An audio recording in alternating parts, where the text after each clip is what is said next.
Gracious God, creator of the universe, and yet the lover of my soul. Alpha and Omega, and yet I can call you friend. I don't have to beg you for anything, but I can thank you for everything.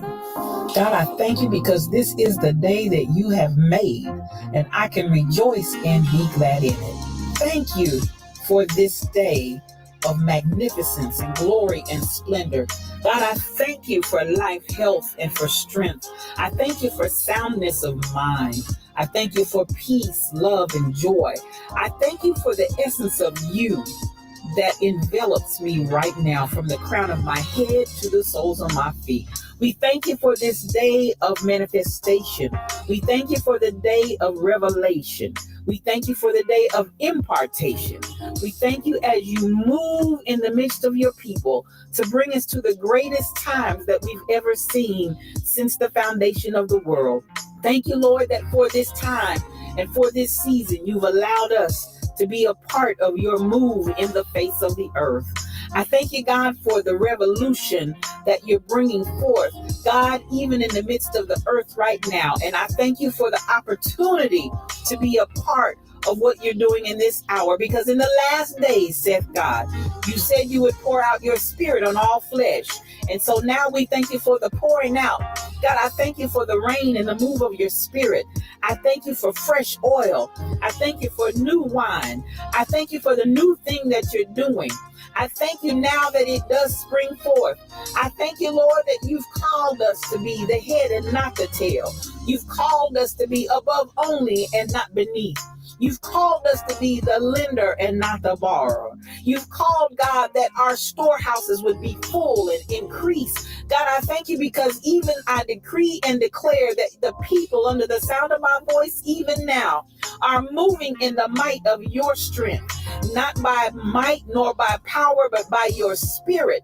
I thank you for those that are the sons and daughters of God that are called because they walk not after the flesh, but after your spirit. I thank you for the rising up of the people of your kingdom.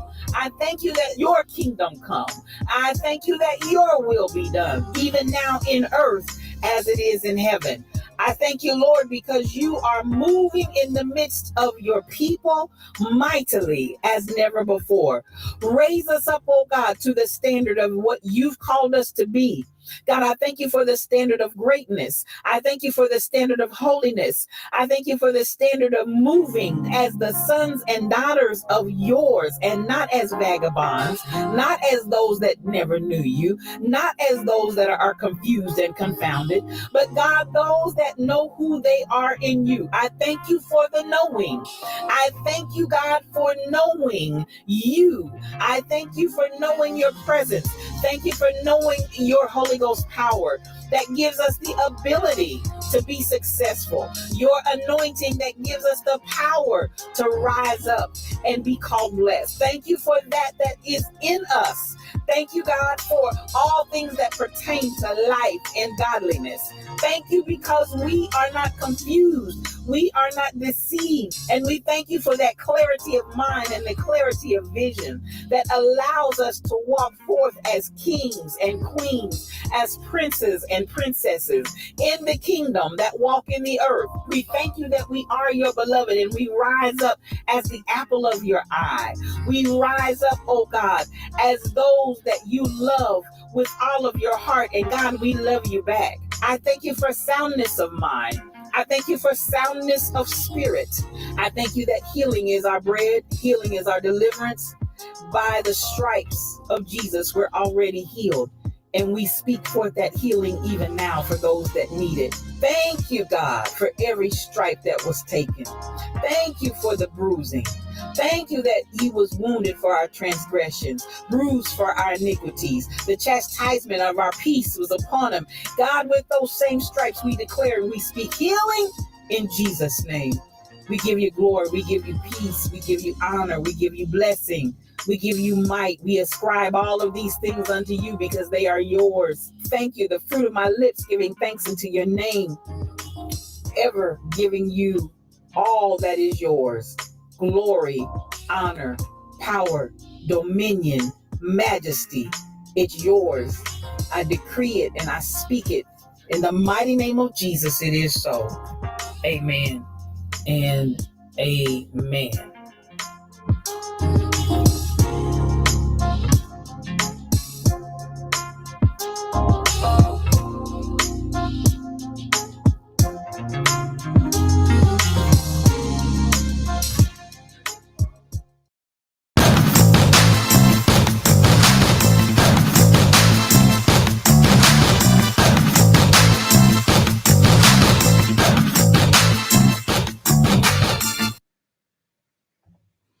Good morning, good morning, good morning. I want to welcome you to today's edition of Yes, You O Cubed. It's one-on-one, just me and you. I am your spiritual thought leader, Regina L. Stillman, and I am so glad that you have joined me on this fine day. It is Thursday, y'all, November the 11th in the year 2021. Can y'all believe 2021, you might as well say, is over? Yes, we are winding this year down, and it's a beautiful day. It's a marvelous day, and it's Veterans Day. Yes, it's Veterans Day, and we're honoring all of those that have served this country and protected and defended the country. I want to say thank you, thank you, thank you. Main Man 68, I know a lot of times you're out there monitoring and you don't jump in the chat, but I want to say thank you to you, to all of our sisters as well that have served our country. Thank you to you. I want to appreciate everybody, whatever capacity that you have served. I want to say happy Veterans Day. Hello, hello, hello. Thank you so much. Dorothy Askew for liking the stream. And that just might be my Uncle Horace, too. So listen, I love you guys. I love you guys. I love you guys. Thank you for coming on up in here on this fine day. Yes, we plan on having a good time today. Stacy 546, thank you for hosting the stream. I appreciate you. We have coming up in the top of BTD Mom. Thank you for hosting that stream, sis. I appreciate you. We have coming up in the top of the next hour. I love her. I love her. I love her. None other than Dr. Datie Priest. She's going to be coming in and chatting with us. Thank you so much for sharing that stream. I appreciate you, Mel. Thank you so much. Dr. Datie Priest will be with us in the 8 o'clock hour. You don't want to miss her. She will bless your whole life and give you a whole vibe. She is a vibe all by herself. I have so much love and respect for this sister. I'm so happy that she has agreed to come in a little bit later on and chat with us. And you don't want to miss that. 8 o'clock, stay with us and you'll get a good opportunity to be blessed. Engagement Matters. That's her stream that she does, and it is powerful. I just want you to know. So that's coming up in the 8 o'clock hour. Meantime, back at the ranch, we're going to go ahead and get this party crack-a-lacking. You know how we do it. We always like to have the winner of Grandpa Holmes's chair and the announcement of those in the VIP section. I'm telling you what, every day it's a toss-up and you don't know what is going to be found in the Lion's Den. Fairly All Day, thank you for hosting that stream. Thank you so much, and thank you for being here. We just don't know what we're going to get in the Lion's Den. So listen, I enjoy getting out there and seeing exactly, and by the way, that is the moderator, Fairly All Day, for Dr. Datie Priest. I'm so glad that you're in here today. I saw that hey come by in that green, and I was like, there she is. I appreciate you. Now, let's get everybody seated in the VIP section. Can we do it? Yes. I want to announce the second runner-up. Yes, the second runner-up that got to the love seat.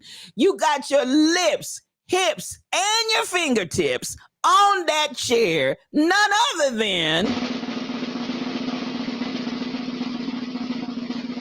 Miss Fabulous. Yes, Miss Fabulous. You are the second runner-up, and you got your lips, hips, and your fingertips in the Lion's Den. So now, you know, we've been putting everybody's pictures up. So I just want you to know, oh, that's the wrong one. I just want you to know, that's Miss Fabulous. Miss Fabulous is incognito. You might be wondering, why is Miss Fabulous Incognito? Because she just keeps taking people for a ride and coming back alone. I think she's in the witness protection program. So I had to get a picture of Miss Fabulous with no face. We couldn't show her face, y'all. We couldn't show her face. But you can tell that it's her in the lion's den. You see the coffee cup. You see the coffee. She's got her coffee cup out.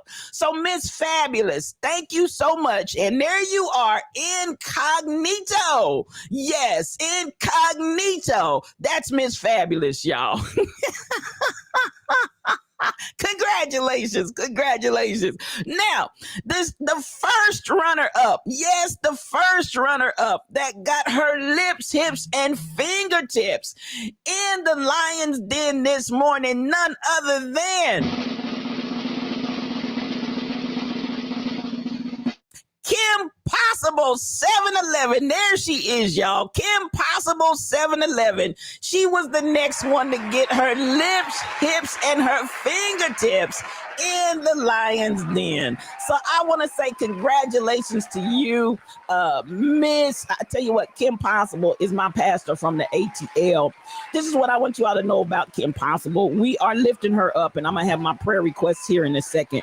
But we're lifting up Kim Possible 7-Eleven. She is taking her mother to surgery. And so we're just sending up all kinds of prayers. Yes, we're sending up all kinds of prayers that God will give her mother a successful surgery on this morning. But before she went to surgery, she checked in the lion's den and shared her love. And as I said, got her lips, got her hips, and got her fingertips on that love seat. So we want to give you some love on this morning, Kim Possible 7-Eleven. As I say, anything is possible when Kim Possible is in the room. And oh, thank heaven for 7-Eleven. We love you, and all kinds of mad love and prayers going to you too, Kim, as you take your mom on this journey on today. Let the Lord guide the surgeon's hands and give them the wisdom, the knowledge, and the understanding that is needed and necessary for a successful procedure. And we just believe that. We believe that that's what's going to happen on today.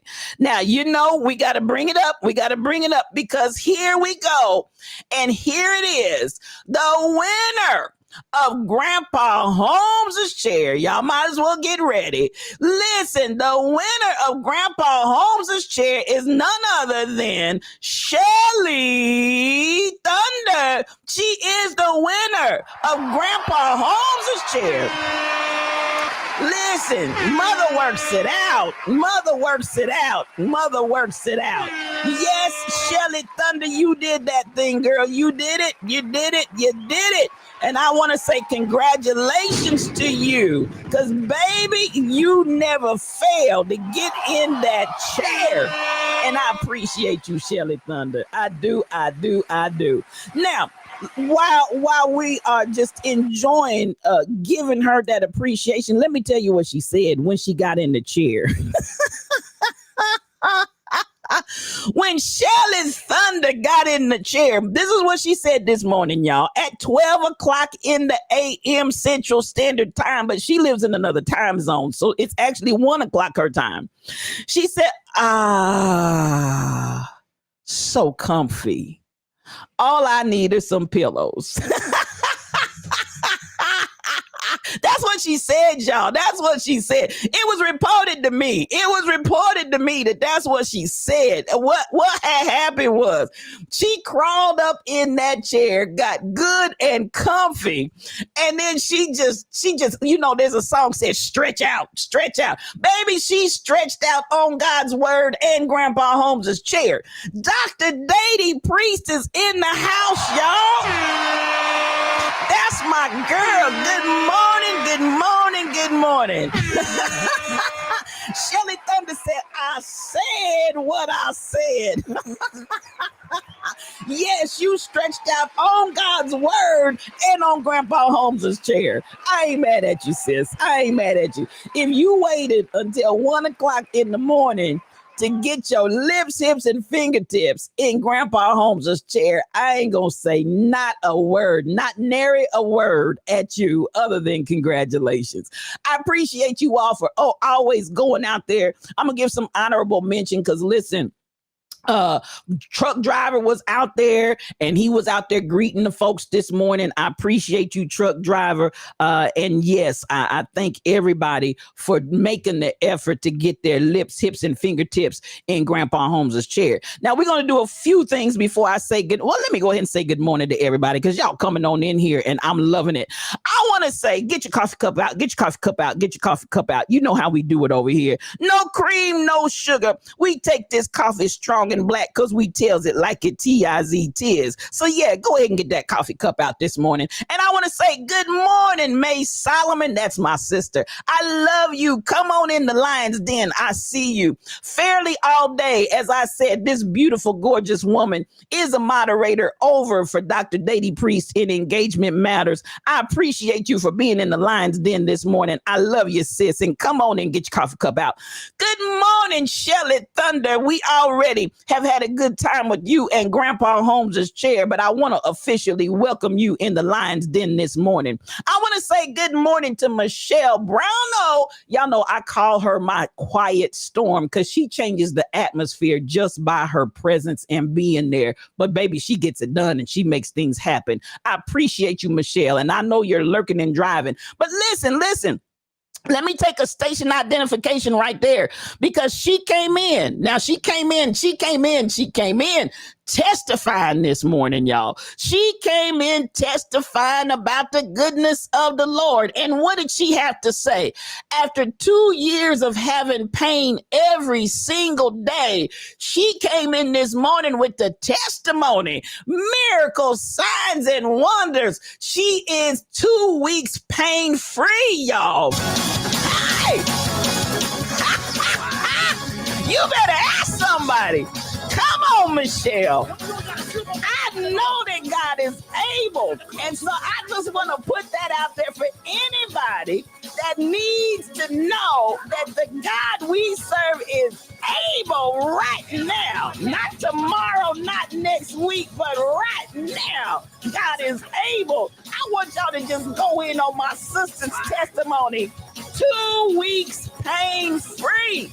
I love it. I love it. I love it. I love it. I love it. And I love you, Michelle. Thank you for sharing that testimony with us this morning. And I always want to tell the good stuff. I always got to tell the good stuff, y'all. That's what it's all about. Yes, sir. I see you, Rebel. Yes, sir. Come on. Yes, Lord. Oh, y'all got praise ready in the house already. I see you. I see you. Y'all ready to go. That's what I like. That's what I'm talking about. Michelle, thank you for that testimony this morning. And I just seriously want anybody that needs to know that God will fix it for you. And as she said a couple of weeks ago, sometimes you might have to wait on that blessing. It may not be instantaneous. It may not be microwave fast, but I guarantee you, if you just hold on, God will show up and show out every time. So thank you, Michelle. That's what I said. That's my quiet storm. She has the ability to come in and just drop a bomb and change the whole atmosphere with just one word. Mino 3782, I appreciate you for being in here. 1-800-SITCOOL. Come on here. That's my telephone directory. And I love you, sister. I love you. I absolutely do. Yes, I do. Dr. Datie Priest will be showing her lovely and beautiful face in a few moments. But thank you for being in the Lion's Den. Thank you for the blessing that I know you're getting ready to bring in the Lion's Den, and welcome officially in the Lion's Den this morning. Thank you so much for coming through. I want to say good morning, Beat Teeth Deep Mom. I see you. And blessings to you. I want to say good morning, Anita Harvey. Come on in here. Good morning to the Rebel Inc. I love you, faithful. Good morning, Stacy 546. Good morning, Sheila Miles. Come on in here, sis. Good morning, Mel Holiday, otherwise known as Miss Fabulous. Come on in here. Did you like your incognito picture? It was beautiful. I want to say good morning to, let me see, Mufasa, truck driver. I see you, sir. I see you. Tall pumps, and she pumps tall. She's in the room, y'all. Good morning to you, sis. I appreciate you for coming in the Lion's Den. My brother from another mother, and I call him Mr. Integrity, because if you've ever been challenged to believe that there's some honest and people with integrity left in the world, you just need to meet Bishop Ronald B. Andrews. He's in the room, and I appreciate you, my brother. You know, mad love for you, sir. Mad love for you all day long. Thank you for being in the Lion's Den. I love you. I'm coming on up.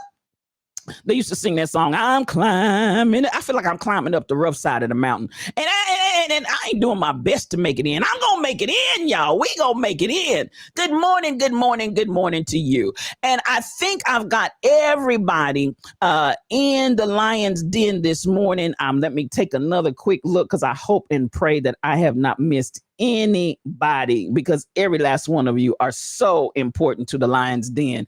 I just like to stop and individually say thank you to you every morning. Hey, Crazy Berrytown, there she is. That's my beautiful sister. I love you. Crazy Berrytown's in the house, and I want y'all to know this morning I'm sipping and partaking of elderberry that this sister has mailed. And listen, Crazy Berrytown, let me just give you a station identification review. This elderberry is delicious. It is delicious. I love it. I didn't know what to expect, but it didn't matter. But at the end of the day, I was going to support. But once I got the product in my hand, I have to tell you, it is magnificent. It is delicious, and I will be sipping. I will be wrapping my lips around the cup on a regular with my elderberry, and thank you so much for hooking me up. Good morning, DJ Classics is in the room, you guys. DJ Classics, listen, you've been spreading your love everywhere. DJ Classics is a streamer. I want you all to go out and follow her. Dr. Datie Priest is a streamer.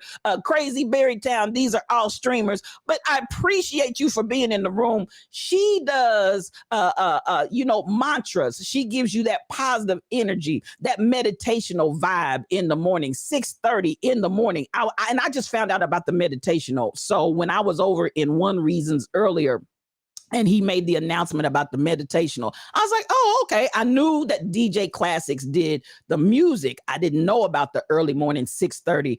And I think they DJ Classics, are you Eastern time? I believe you're Eastern time. I'm not sure. I know I'm Central time. So I want you all to go out there. Meditation is always in order. And I'm just encouraging people, before you start your day, calm it down, get a good word of positivity, get something to put on your mind to set the tone for your day. It will bless your whole life. I guarantee you.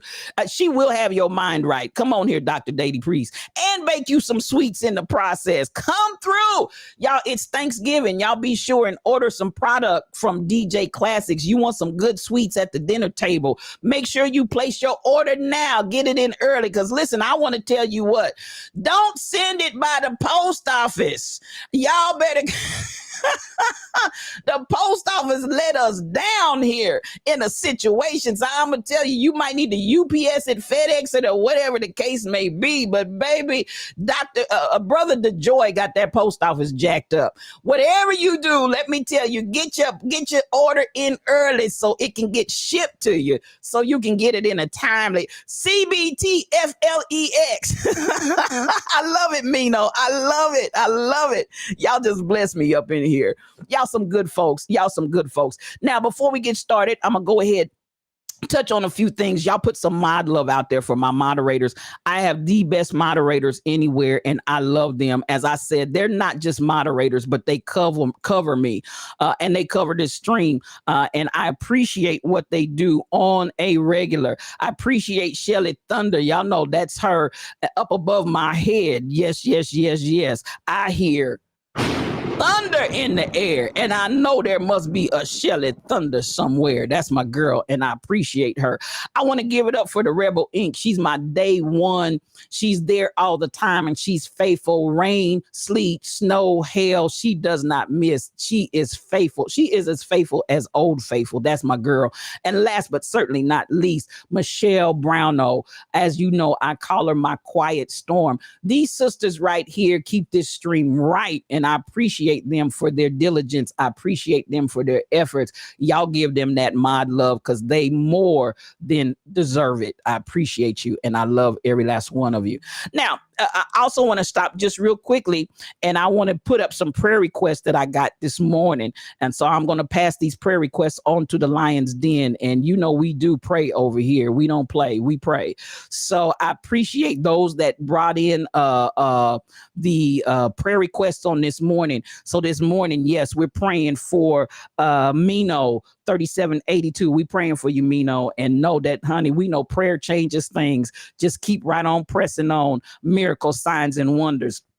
Kim Possible 711 put in the prayer request for her mother who's having surgery on today. So we're praying for Pastor and for Pastor's mother on today. Again, that God will guide the surgeon's hands and give them the wisdom and the understanding that they need for this procedure to be successful. And last but certainly not least, we are still lifting up MCP 812, also known as Two Tams, again, in the loss of her daughter very suddenly and unexpectedly on the day before yesterday. So those are our prayer requests this morning. And you know how we do it over here, y'all. We pray, and we pray for results because we know that the God we serve is able to do exceedingly abundantly above all that we could ask or think. So thank you for those prayer requests that came in. I appreciate you all, and I know that you're going to pray.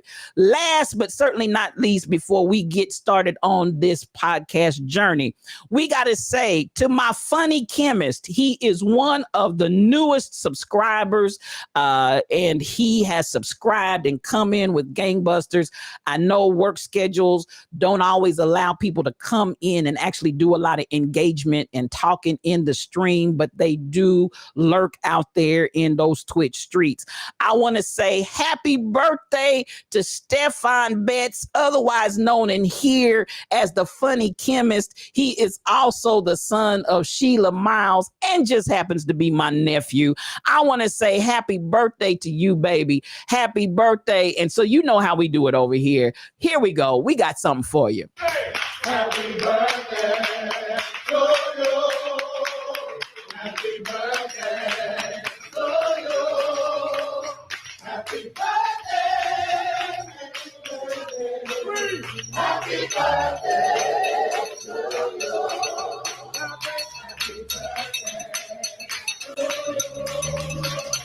Happy birthday to you.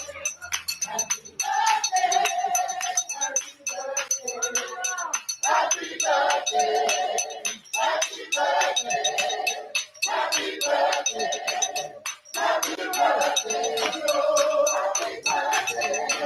happy birthday, happy birthday, happy birthday.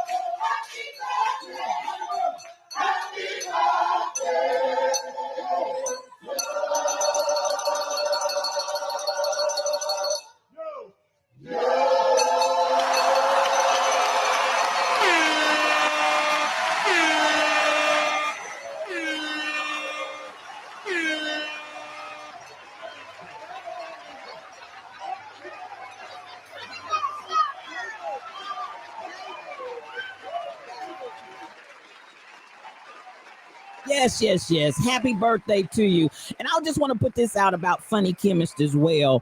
Funny Chemist is an actual chemist. He's got his chemistry degree along with his beautiful wife.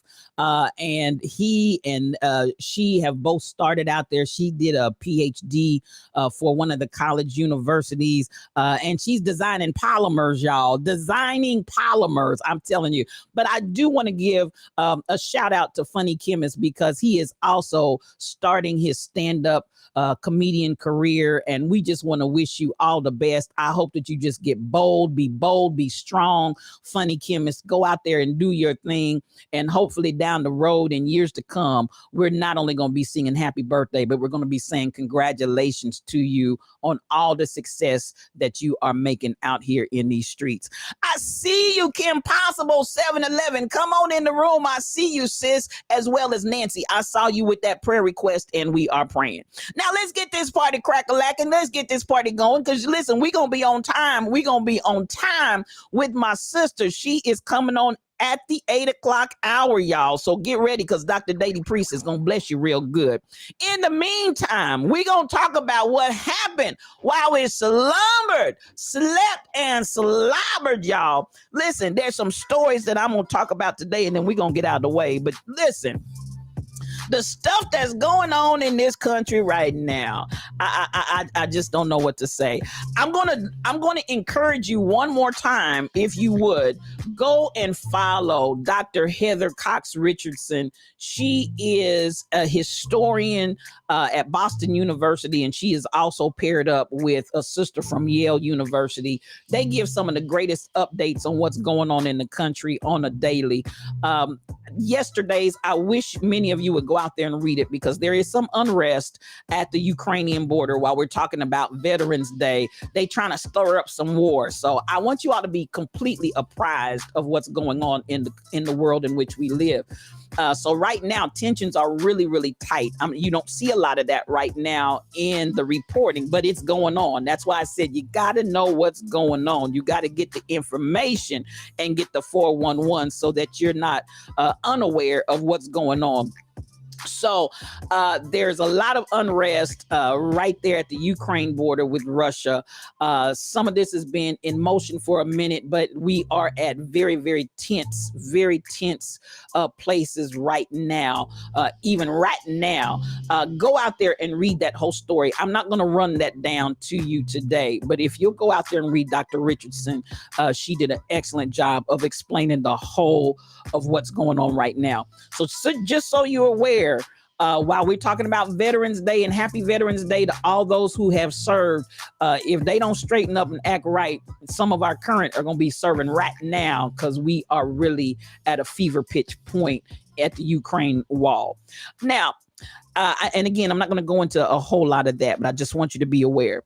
So listen, you on countdown for your birthday, Mino? I see you. You'll have to tell me when your birthday is, because I do not want to miss your birthday. I think birthdays are so important, and I always try to get them in no matter who they are. Now, you know, we talked on yesterday and we had some conversation. Good morning, Cassandra Isaiah. I see you. Come on in the Lion's Den, sis. And thank you for the prayers. I talked on yesterday about Travis Scott and all of the scenario that's going on with him having had 2 experiences previously with violence breaking out, where he tells his listeners and attendees to rush the stage, and people have been getting injured. So here at the end of the day, y'all, this is what's being reported this morning, and I'm not going to spend a lot of time on this either, but listen, I want y'all to pay attention. Y'all know I always come in, and spiritual thought leader always says pay attention. So it's reported to me that while we slumbered, slept, and slobbered, there's a very big likelihood that some of these people that were injured, hurt, and or maimed and killed, it's a very good likelihood that they will not be able to recoup charges or recoup finances. Now you would say, how in the world could that be? This is what has come up, and it's reported to me that Live Nation, who is the company for Travis Scott, they're potentially going to get off on many of these lawsuits because of a legal technicality. Good morning, Disco Darren 1966. He is a streamer. And let me go back and reiterate my streamers again. I said it real quickly in passing, but I want to give them their just due. Disco Darren is a phenomenal streamer. He's out there on Tuesday mornings. He did a phenomenal stream this week about Twitch and asking questions to the people. It was absolutely beautiful.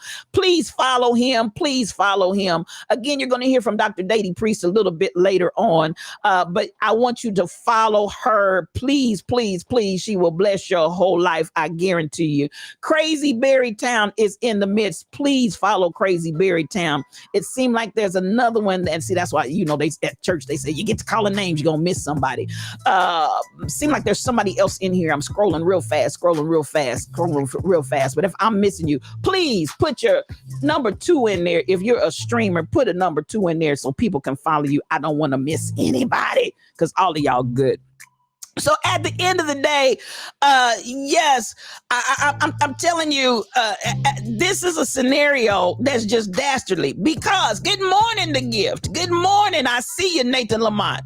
This is the issue. On the ticket that they purchased, DJ Classics. That was my other one, DJ Classics. Thank you, Holy Ghost. DJ Classics is out there, y'all. Follow her too.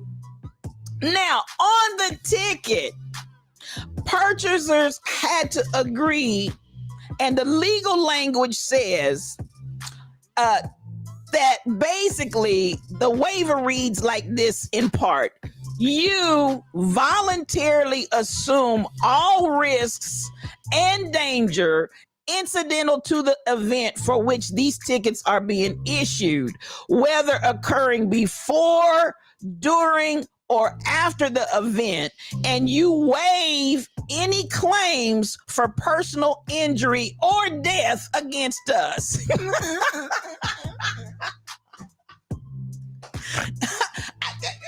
can't make this stuff up. I can't make this stuff up.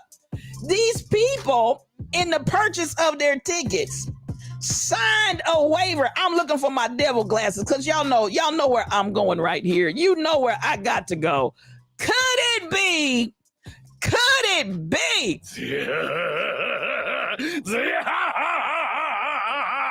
The devil. These people, when they purchase these tickets, you know that ain't nothing but that old slimy devil. These people, when they purchase these tickets, now, you know, they always say, read the fine print, read the fine print, read the fine print. So you mean to tell me that I basically waived, according to this statement, on the back and on the purchasing of these tickets, y'all. Most promoters have that waiver fairly all day, but now this is the thing, and thank you for sharing that. This is the thing to me fairly all day.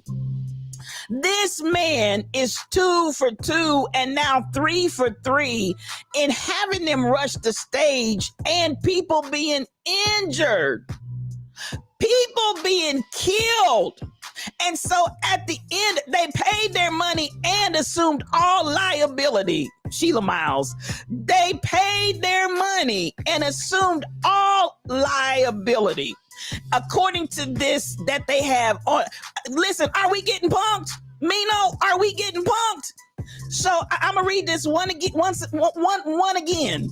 You voluntarily assume all risks and danger incidental to the event for which this ticket is issued, whether occurring before, during, or after the event, and you waive any claims for personal injury or death against us. Now, y'all, come on now. Come on. No, ma'am. No, sir.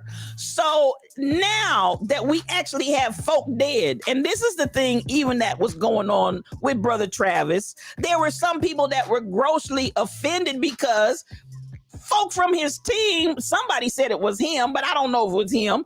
folk from his team was still videoing people as they lay unconscious and or dead on the ground. What are we doing? You mean, and at the end of the day, you are so callous. Now, it was reported originally that Travis said he's gonna pay for the 8 funerals. Okay, so and fairly all day they're saying that's the loophole. That's the loophole that they're trying to use fairly all day. That is the loophole. I hear you, Crazy Berry Town. That's ridiculous, especially when you have the artist openly creating an unsafe condition.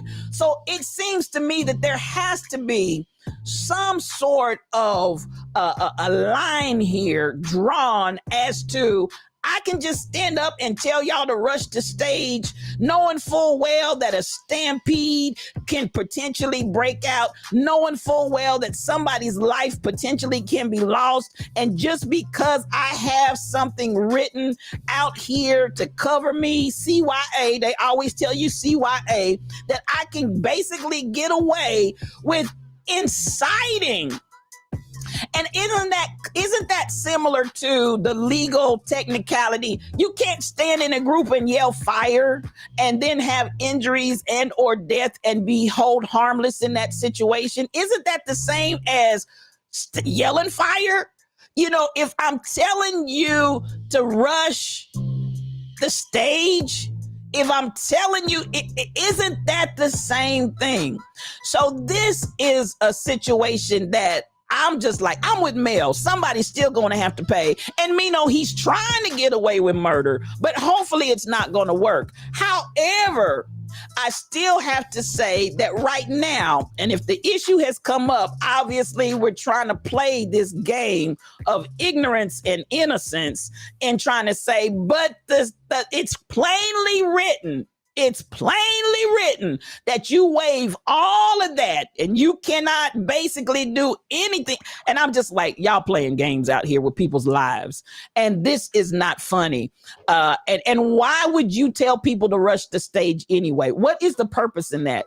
And I still am going to go back to this. Astro World, if you've seen him do it 2 times before, he's pled guilty 2 times before, 3rd time's the charm. What made you think he wasn't going to do it again? Why was there not enough security required? Why was there not a greater enforcement of crowd control? There's just so many things wrong on this situation. I'm like, I just can't. It didn't matter about him paying for the funerals, Nancy. And yes, he said he's going to issue refunds to everyone in attendance and pay for mental health counseling for the attendees.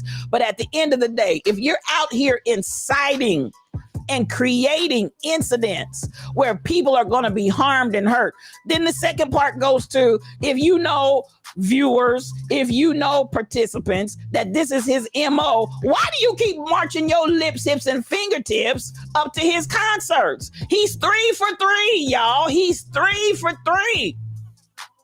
So make that make sense. So I don't know. I see you fairly. They're going to hit him with something. They're reviewing the audio. Okay, thank you. Thank you for that updated information.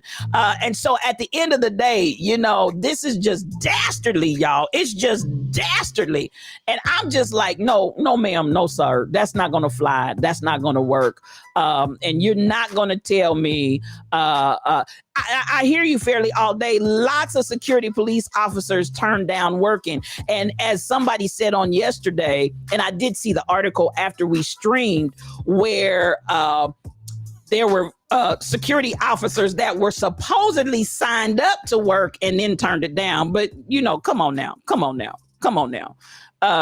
If you signed up to work and then changed your mind midstream, I don't know. So, you know, the whole situation is just dastardly to me. But when they came out talking about that this morning, that they believe he's going to get off with some, listen, BTD mom, he tried to shed some tears like Rittenhouse, and we ain't buying what they selling. We are not buying what they selling. Now, that being said, beloved, that being said, you know I got to go here. You know, you just automatically know I got to go here.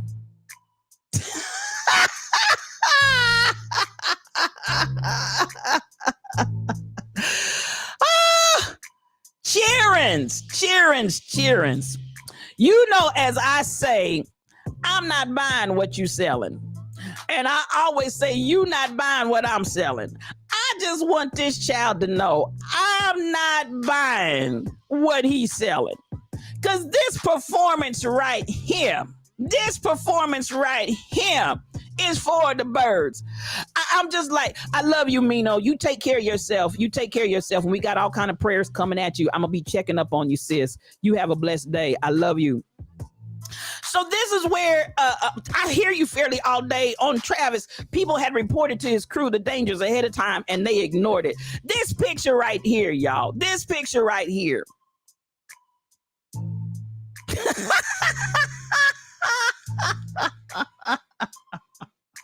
Why you always lying? That face is a lie. He doesn't have to open his mouth and tell a lie. That face is a lie. That face is a whole lie. Mel, he doesn't even get the Nickelodeon award because a little child can do better than that. I've seen kids at daycare do better than what this brother did. This performance right here is a teetotal fail.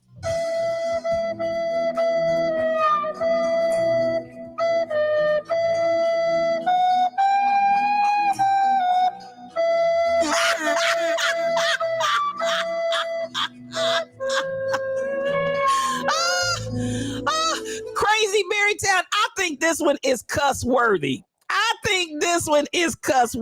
Because that performance is horrible. And you know, at the end of the day, listen, is that BTD mom? We have a Kansas City cop right now, who's on trial for killing a black man in his own yard. And he got on the stand yesterday, and you would have swore he and Rittenhouse you would have swore they were twins. And so I said, so is this the new white supremacy tactic to put your person on the stand and tell them to get up and do this performance? Because, baby, these performances are horrible. So, you know, listen, I had to go on out there. I had to do it, y'all. I had to do it. Because I want you to see how bad it is. I want you to just see how bad it is.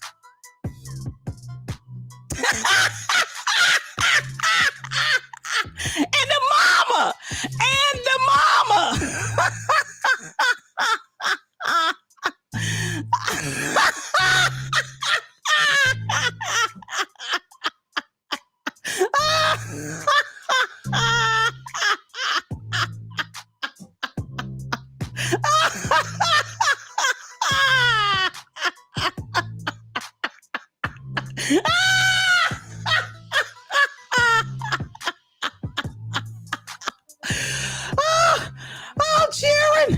Sharon, I just can't, people. I just can't. And the that judge needs to be thrown off the bench. Now, come on, y'all. This mess right here. Are you kidding me? Good morning, LaWanda Baskerville. Come on in, sis. I see you. I call her Wanda Visions, miracles, signs, and wonders. That's my girl. Because at the end of the day, this is just absolutely egregious, y'all. I'm like, what kind of acting is this? And the Dumb Award goes to the defense. That judge is whack. Now, can we talk about that for a second? Because this judge really needs to recuse himself. This judge needs to just go ahead, get his lips, hips, and fingertips off the bench. Good morning, Lady Day. Come on in here, sis. It's good to see you. Welcome to the Lion's Den. We in here cutting up this morning, talking about this play acting we got going on here with this child on national TV with the world's worst performance ever. I just don't even know what to say about it. It's enough to make you nauseated. I heard some of y'all say you feel it. The judge has done everything but come on the stage. Tall Pumps, I'm with you. He has shown his hotel. I said he's got on the wrong color robe and he needs a hood. He's got on the wrong color robe and he needs a hood. So I'm looking at this whole scenario and I'm like, what is really going on here? This is insane. And it's like they're doing everything in their power to get this boy off. So, you know, this is I'm gonna put some of these up here as I'm talking, because listen, there are some issues here. There's some issues here that we really need to deal with. What's going on here in this here America? Disco Darren, that was the worst hard crying you've ever seen in your whole entire life, and I don't think you'll see anything else. So, you know, at the end of the day, this has just been absolutely unacceptable. It's unacceptable. And I'm looking at it, and the judge, who then says we need to take a recess, like he was just so overwhelmed he couldn't go on.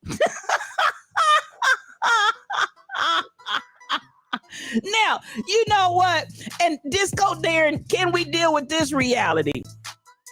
We're just glazing over the fact that Kyle Rittenhouse's mother put her minor child in a vehicle, drove him across state lines, dropped him off in the middle of a riot, armed with an assault rifle, and she's not behind bars. Miss K Love, thank you for following. And she's not behind bars. Look at those two faces. I always tell you, look at those two faces. You can see, babies. You can see it just plain as day.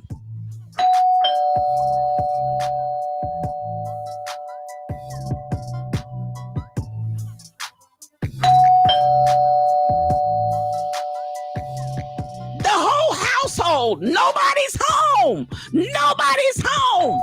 Mama ain't home. Child ain't home. Nobody's home. Look at those eyes. So at the end of the day, I'm looking and I'm saying, now y'all remember back, there was a season and a time when we were going through this thing where they were trying to take Black parents to jail and be responsible for the crimes of their children. That's been a few years back. I don't know if any of you all really remember that, because some of y'all youngsters.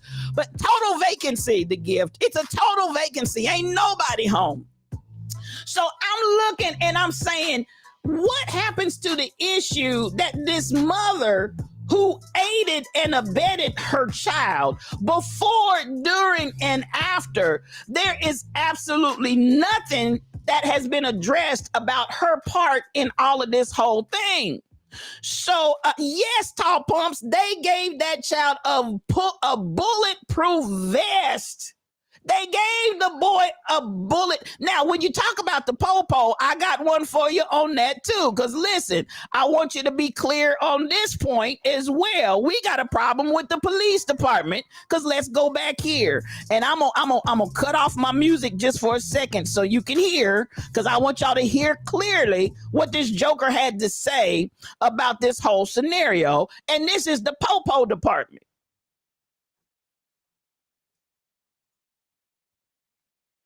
Let me get the volume going. Hold on a second. Let me hold that. And here we go. I'm going to get over here and click the volume. And check this out. Now, this is what the chief of police had to say. Here we go. Everybody involved was out after the curfew. I'm not going to make a great deal of that, but the point is the curfew's in place to protect. Had persons not been out involved in violation of that, perhaps the situation that unfolded would not have happened. So the last night, a 17-year-old individual from Antioch, Illinois, was involved in the use of firearms to resolve whatever conflict was in place. The result of it was 2 people are dead. Did y'all hear what that man said? He starts off victim blaming. You say, why do you say that, spiritual thought leader? His first point is that there's a curfew. And if there had been a following of the curfew, nobody would have been injured. Then goes on to say a 17-year-old was trying to reserve or preserve or whatever the case may be. Yes, after y'all gave him a bulletproof vest, the Joker went out and lied and said that he was an EMT officer, knowing full well he was not. And at the end of the day, y'all, we're not buying what you selling. So he's not going to make a great deal of that because he was a patriot. And this is what I'm saying, Tall Pumps. So all kinds of wrong, all kinds of misinterpretation. But this is what you got from the police chief. And then he says a 17-year-old, not a murderer, not a terrorist, not a 17-year-old. So you can pull at my heartstrings and tug at them to make me feel that this was a minor, that this was out here. No. Give me some help. Give me some help. Because we ain't buying what you selling. No. And that was the police chief. Whew, I'm telling y'all. So at the end of the day, I'm telling you, this is some mess. So when you get that from the police chief, now here you go, and I'm with my brother here, Trevor Noah. Listen what he said, and I feel it all day long. Nobody drives into a city with guns because they love someone else's business that much.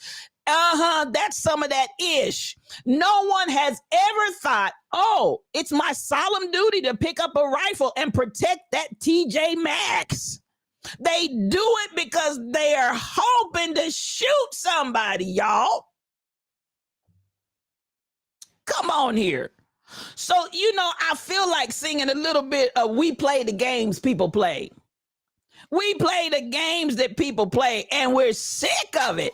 At the end of the day, I got to go here because y'all know, could it be?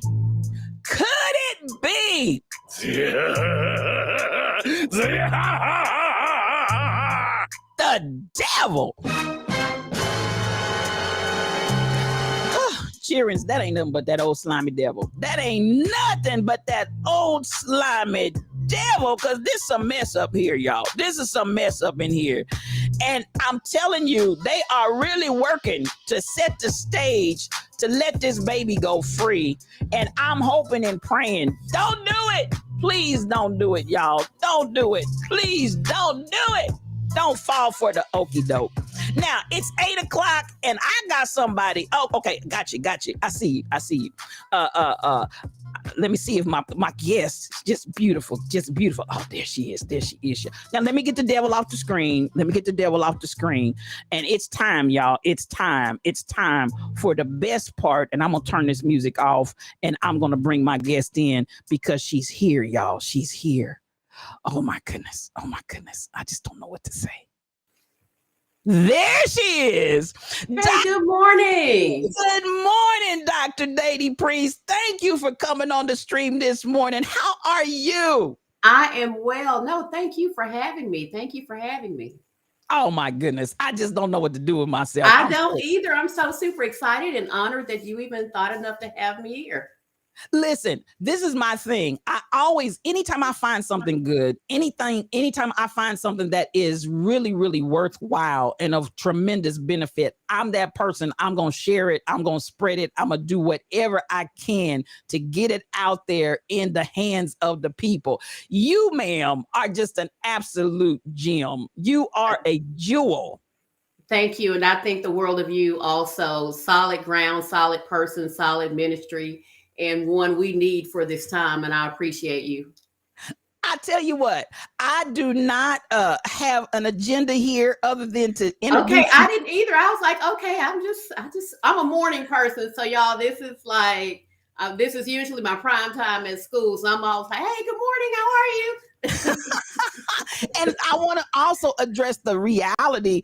I think this is your day off. It is, yeah. man, that makes me even more humbled about you coming on and taking this time. Now, Dr. Datie, listen, I am all about lions. I'm all about encouraging people to pursue their dreams. Your Engagement Matters podcast, I'm going to tell you what, I love it. I love it. I love it. I do. Now, I want to kind of inspire some folk out there because, as I said, I know a lot of times I talk in my stream and I present people that we don't know. I present stories. I present whatever to try to motivate. But I also want to bring people in that they can see that they're making it happen. They're doing this thing. And that would be you. So I want, if you would, kind of chronicle us a little bit on your journey and tell us a little bit about yourself and how you got to where you are and knowing your mission. Okay, so I'm Datie. Datie is my name. Dr. Datie is just like my professional moniker. I am a child of poverty, grew up in a single parent household. So when I tell people I'm a hood chick at heart, they don't believe me because what they see is now. But who I am is who I am, and I embrace that and don't have a problem with it. I served the children who were just like me when I was growing up. So it is imperative, it is extremely imperative that they see someone who's not afraid, who understands what they need, and not afraid to speak truth to power and challenge the status quo in real time, because it's not about us, it's about the legacies we're building and what we're imparting into the children. And when we can eradicate these foolish mindsets, despite the groupthink, despite the behavior, and stand on the word and stand on what we know is right, that is when we start to see things move. So that's like a lot of what fuels me and fuels what I do. I've been an educator the past 22 years. Most people don't know. Was your journey? When did you know education was your journey? Well, right out of when I was in high school, I lost my dad.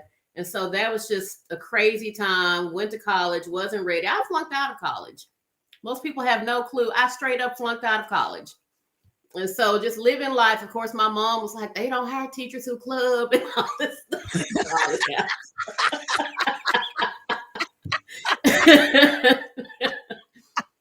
My mom's old school. So that was what it was. And I tell people all the time, I'm a hood chick, but I didn't live the hood, like hanging out and stuff. The boys on the block never bothered me. When I say they never bothered me, as a matter of fact, they would be like, get out of her face, leave her alone. What you doing? Go away.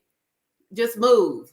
That sort of stuff. But just understanding, my family wanted me to go their footsteps into like government business. That wasn't my thing. So I went into education because I wanted to teach, wanted to impact, wanted to inspire, wanted the summers off.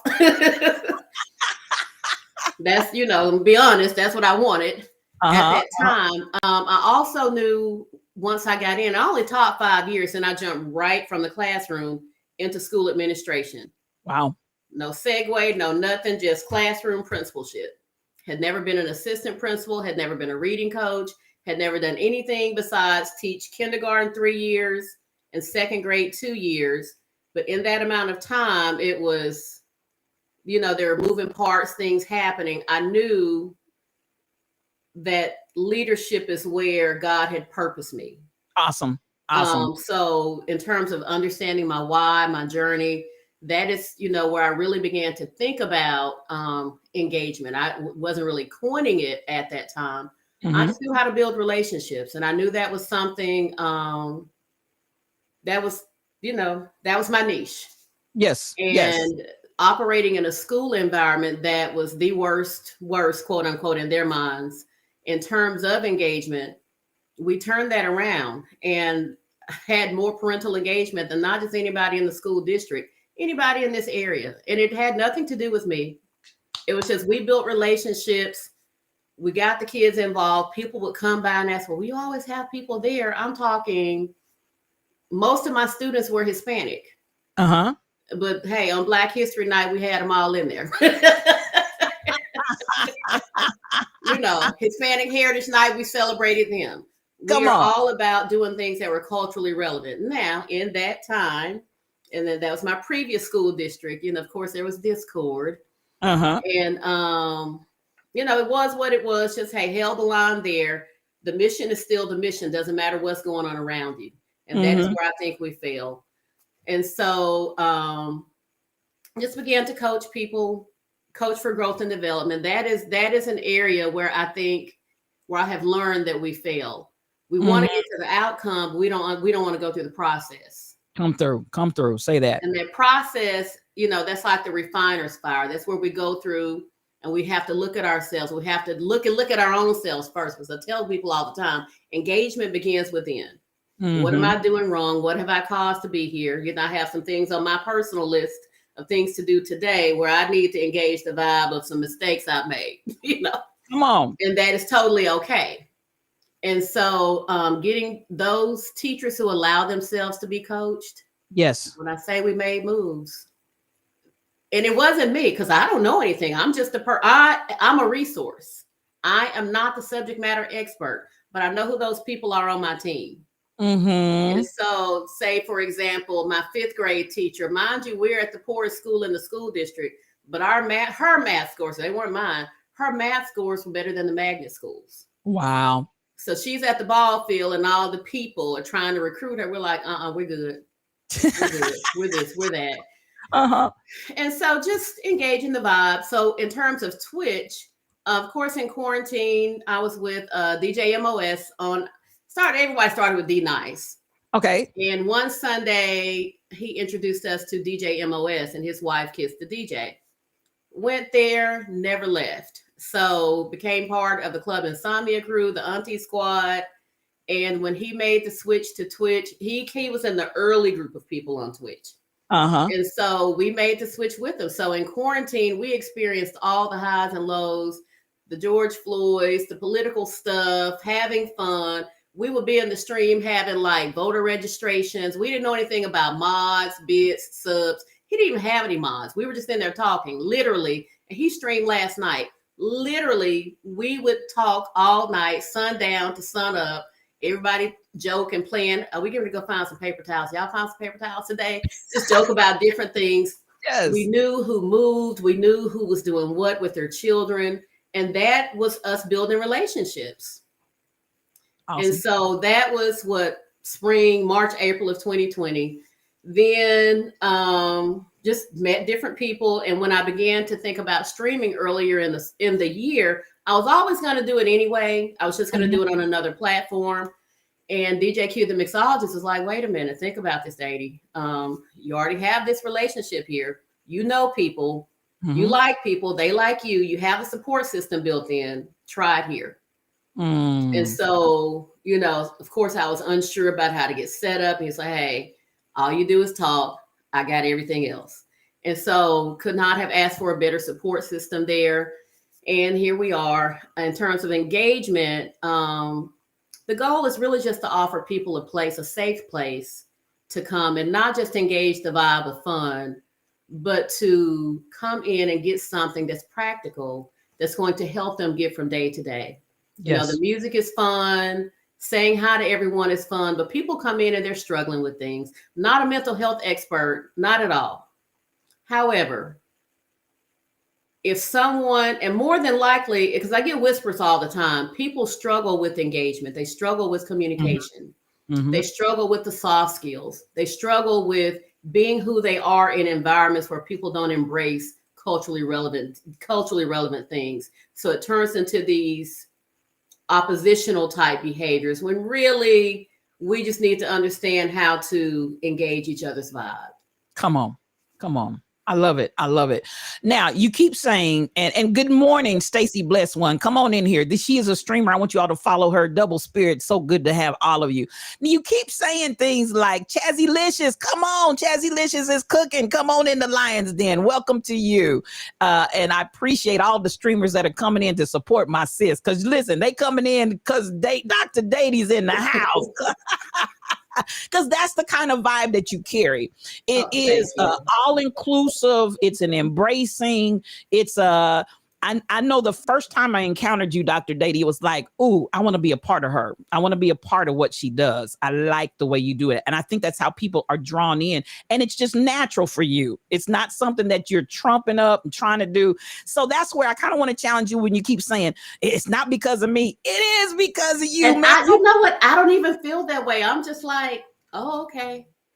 This is what I do. But can I admit that that's part of the draw, because it is just naturally what you do. You're not trying to assert and promote yourself. It's just you are who you are, and it's magnetic. Do you feel that magnetism?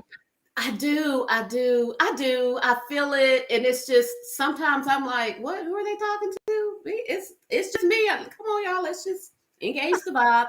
I'm not thinking there's any rhyme or reason to it. I understand that I am walking in my purpose. I get that. I understand that it is my mission to foster resilience through purposeful engagement.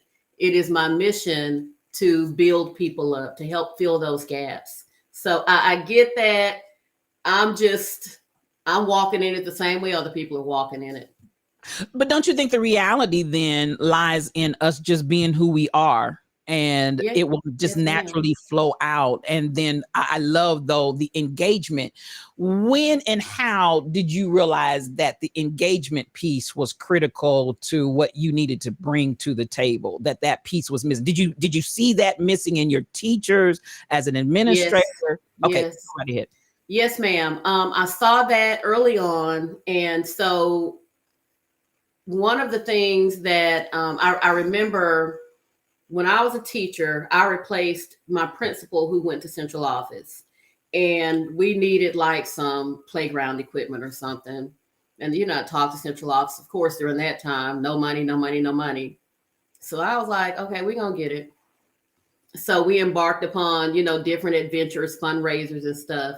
But even with that, it was always about engaging the parents, engaging the families, making sure that we were very purposeful and asking them, hey, what do you need?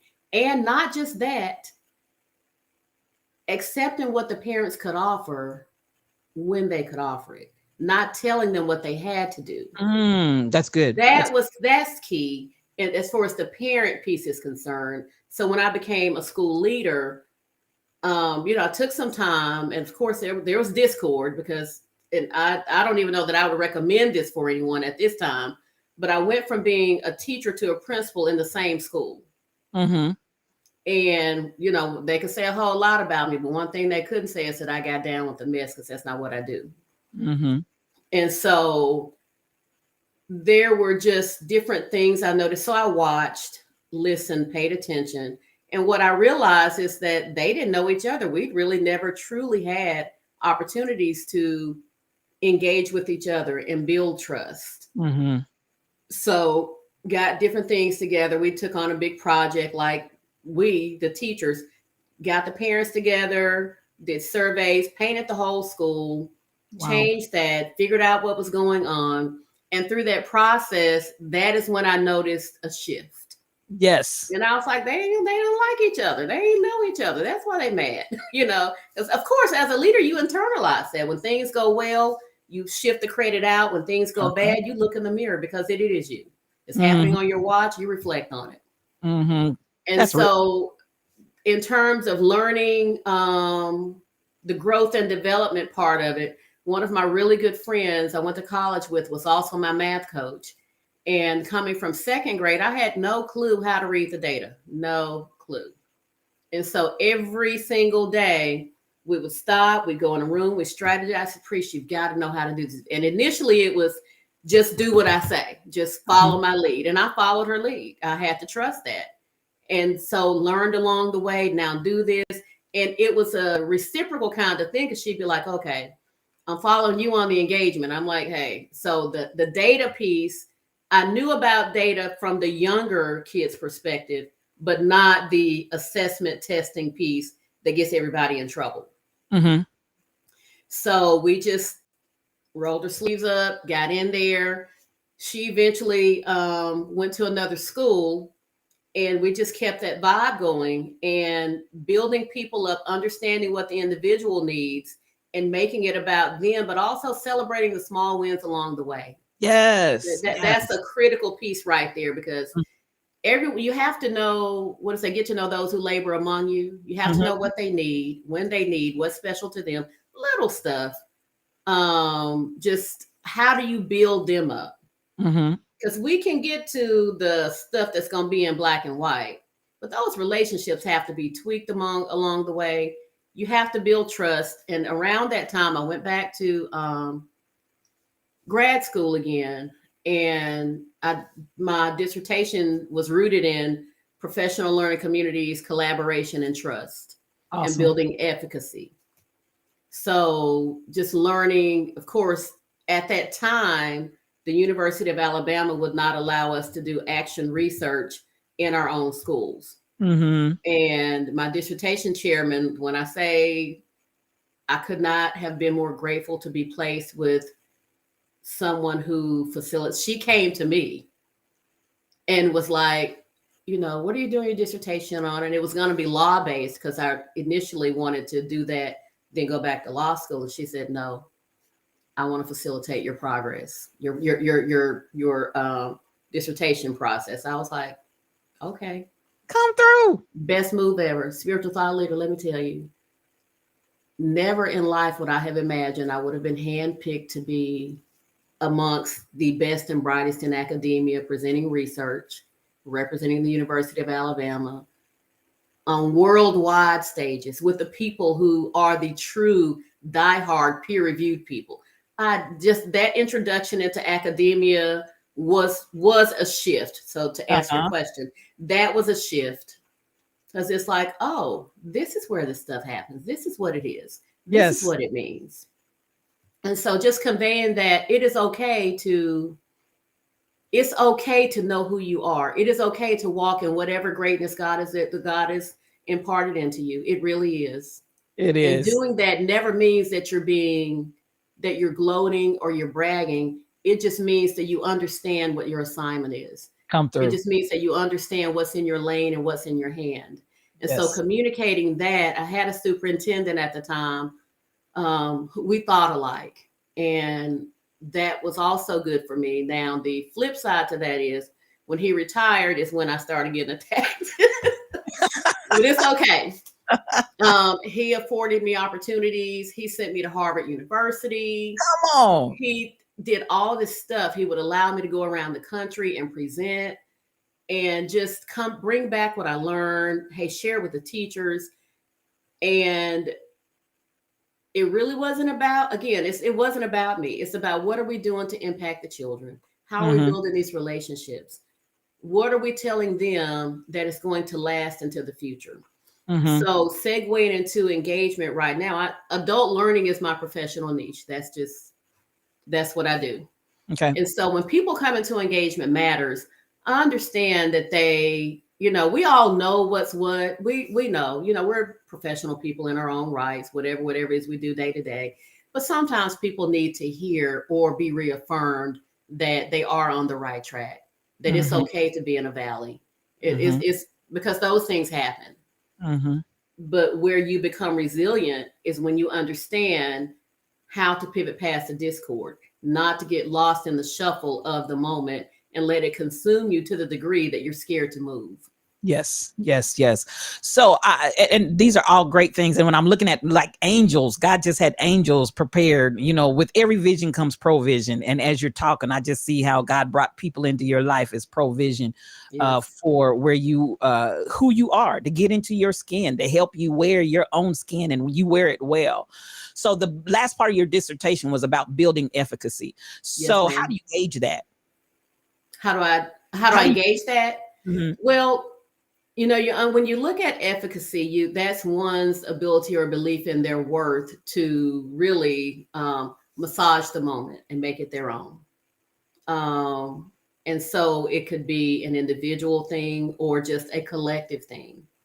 And when I'm considering what one needs first, of course, it's the relationship building, figuring out where a headspace is, because people are at different points in whatever the journey is. And this is not just an educational thing. This is a life thing, because it goes back into being emotionally intelligent and being self-aware and having the ability to self-regulate and understand that when you hit a pitfall or you hit a wall, and or if you're in a situation, that is not the defining moment. The defining moment is how you flow through the process and what you become on the other end. Come through. So talking about, not just where you are, but why you are there, how you're going to map out a plan, and what those action steps are going to look like in real time, and just keep checking on it.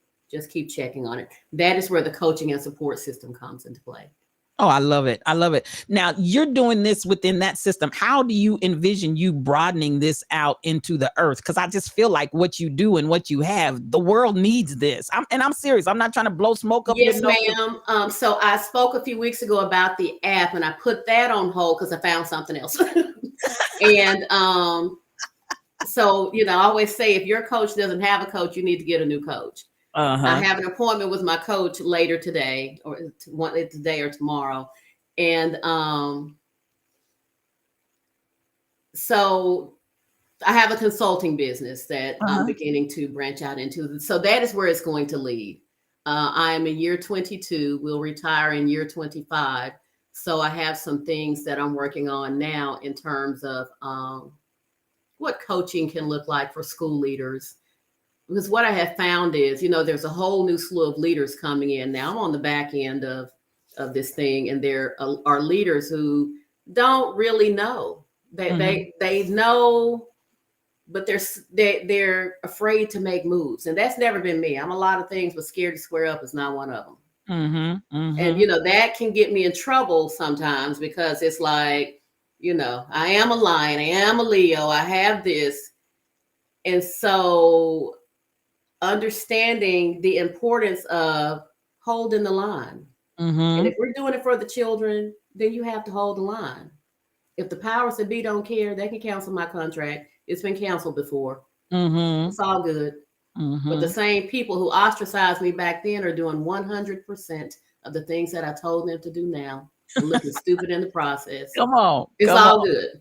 Come on. And so just parlaying this into the bigger picture of consulting for, not just school districts, but individuals. I want to get into like onboarding and communication and soft skills, and teaching people how to navigate what I call mind fields, because it's the soft skills that are missing.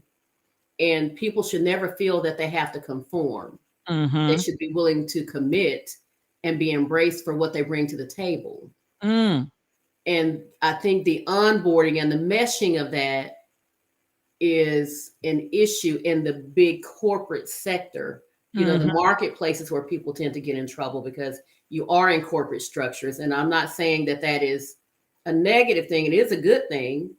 But when you start branching out on your own and have to build these relationships, what does that look like? Can you expound a little more on mind fields? What that concept means in mind? Yes, ma'am. So mind fields to me means you navigate the mores, you navigate the social structures, you understand how to be a team player, you understand how to problem solve, you understand how to read a room, you know how to enter a room, you know how to connect, you know how to follow suit, you understand that while you are working, particularly if you're on somebody else's job, you're not doing all this crazy stuff on social media.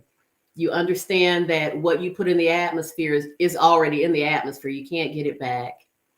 That when things happen, and things do happen, there is a way to pivot past the discord. Now, does it always happen the right way? No.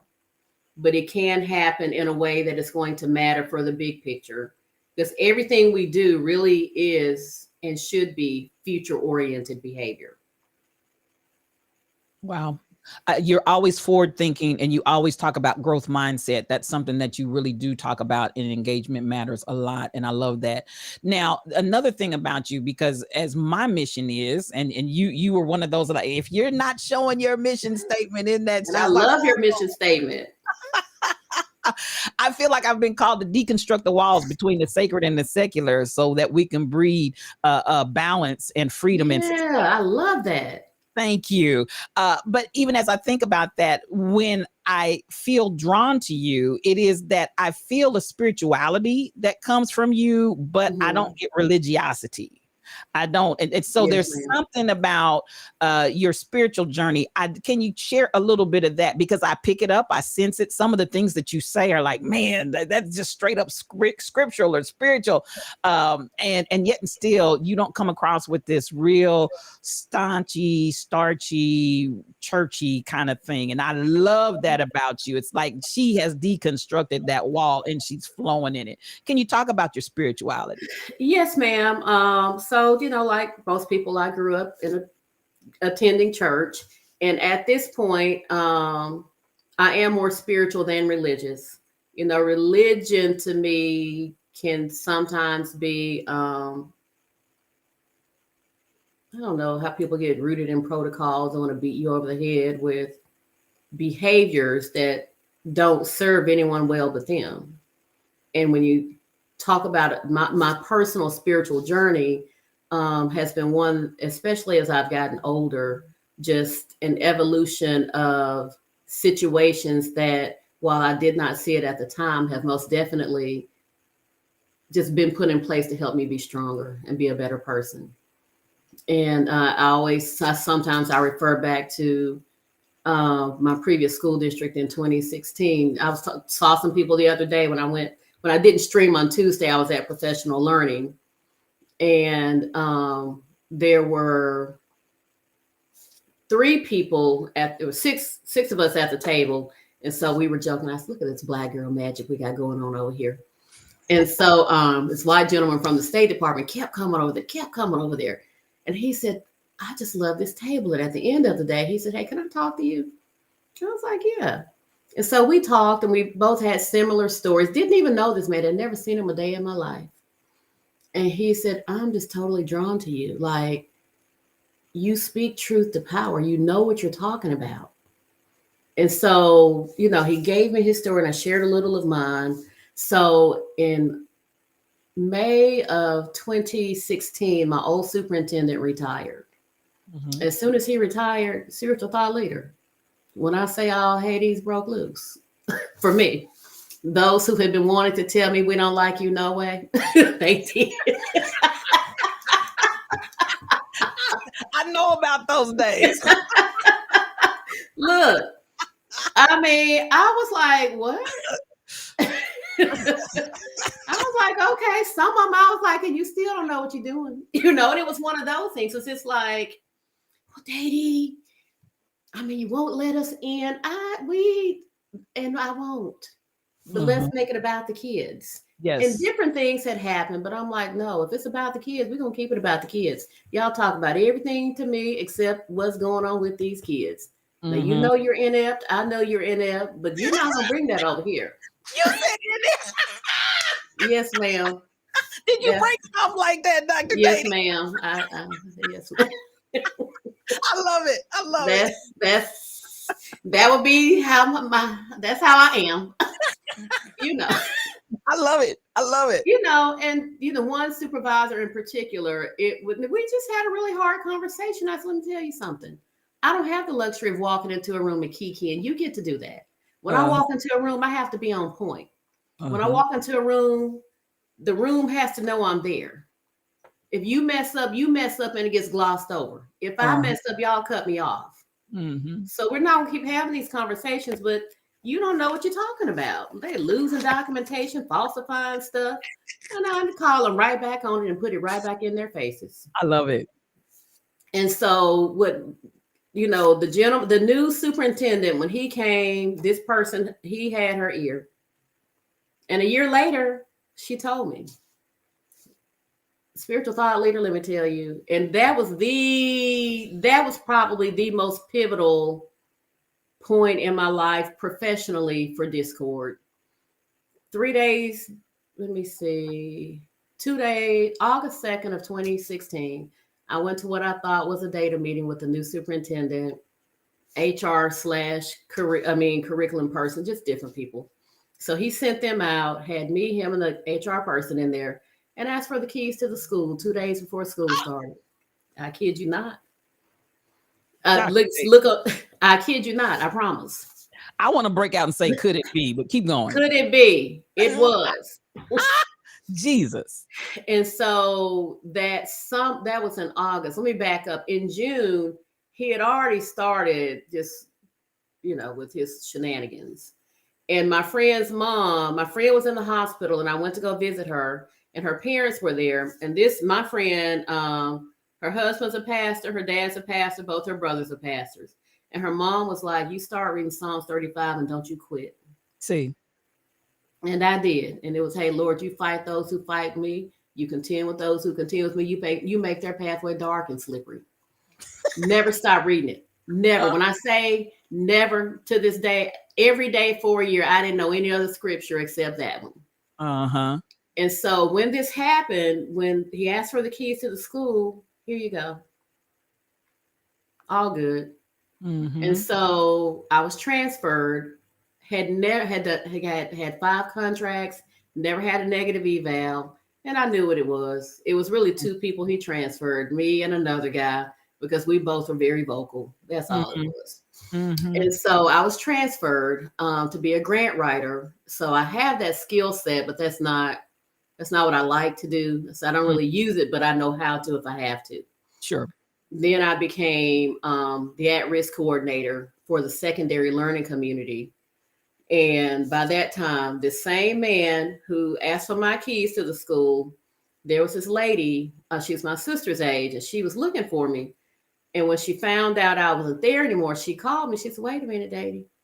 And she said, I knew you wasn't there when I went into that school, and I saw this little white boy in the middle of the office screaming. I said, okay. And so she said, hey, do you mind if I lift your name in prayer and tell them your situation? I said, absolutely not.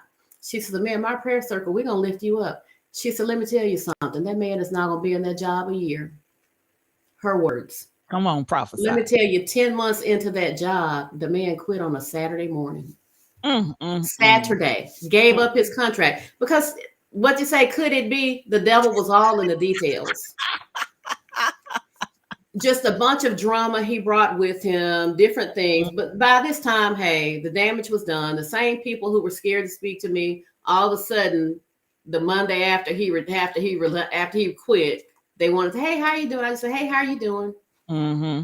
And so kept, serving the secondary community. And while the people I work with didn't necessarily, they didn't want to work with me. They wanted to use my intellectual capital. Mm-hmm. But then they would, I'm talking, give me bad references. Like I would be in, sorry, come on. Oh, you're fine. You're fine.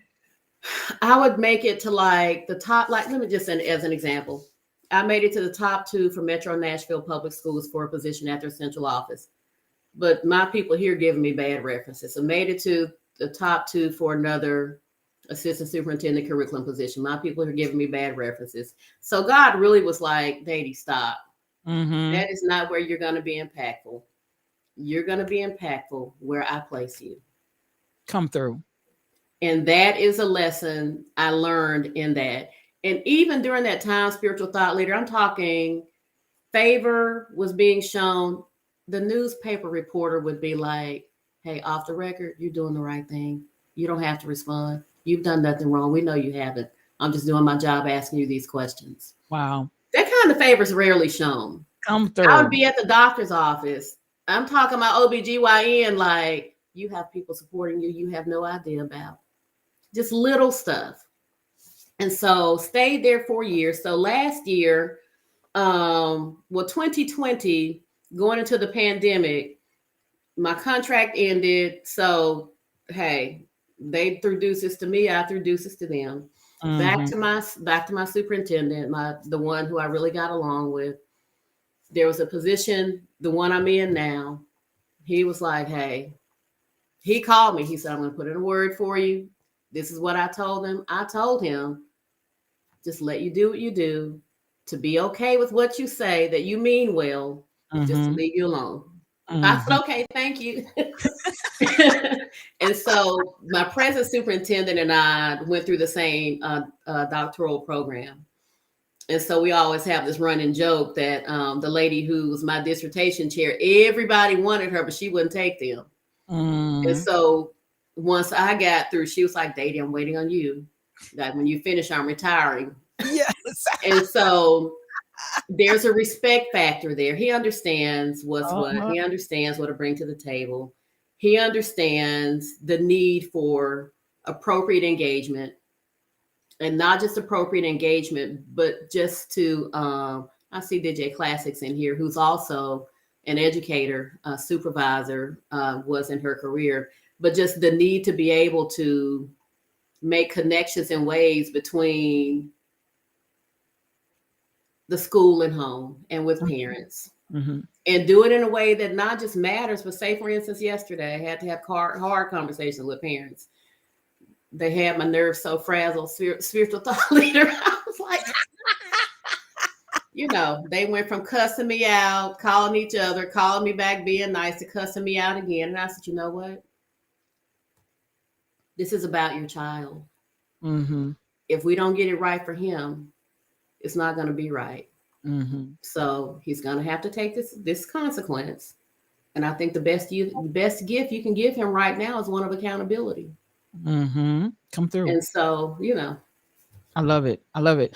I know your time is premium. Do you have a few more minutes? I'm good. I good, don't have good, anywhere to good. go out here. The only thing I have to do today is later on, my nephew's going to come get my Christmas stuff out.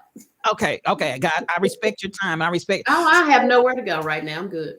Tell me, because I know sometimes people are listening and we hear things. So I something struck a chord in me when you said they wanted to use my intellectual capital, but I said no. So how did you hold the line? And if somebody finds themselves in that situation, how would you encourage them to move forward? Because and I'm gonna say this, I feel a lot of times in the Black community, they want to use our intellectual capital in corporate America, but it doesn't translate over into other ways of compensation for us or whatever the case may be. And we find ourselves giving a lot of good stuff from our intellectual capital, just giving it away. How did you hold the line, and what would you suggest or recommend for somebody in that scenario?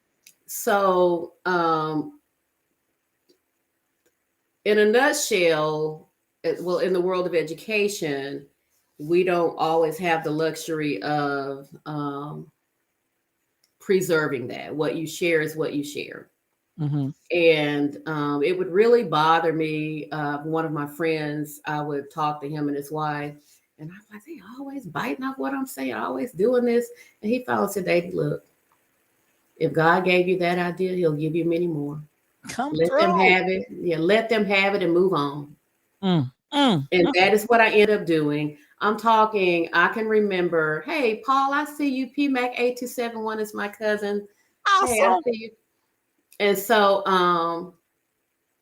I can remember, this is in 2017 when the superintendent who's in my old district now got there. I interviewed for a curriculum supervisor position and presented an entry plan for all times. Mm-hmm. He said right in that interview, didn't know what he was talking about.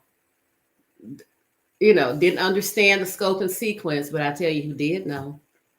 The lady who hired me to be a teacher. And she was just she was like, this is the plan. This is it. She has already laid it out. All we have to do is follow it. He was still trying to, no, that's okay. Uh-huh. Didn't hire me, but they used my plan. And it's all good. It's totally all good. I always remember what my friend said. If God gave you that one, he'll give you more. Mm-hmm. So I still hold on to certain aspects of intellectual capital regarding different things and different moves. Because what I found is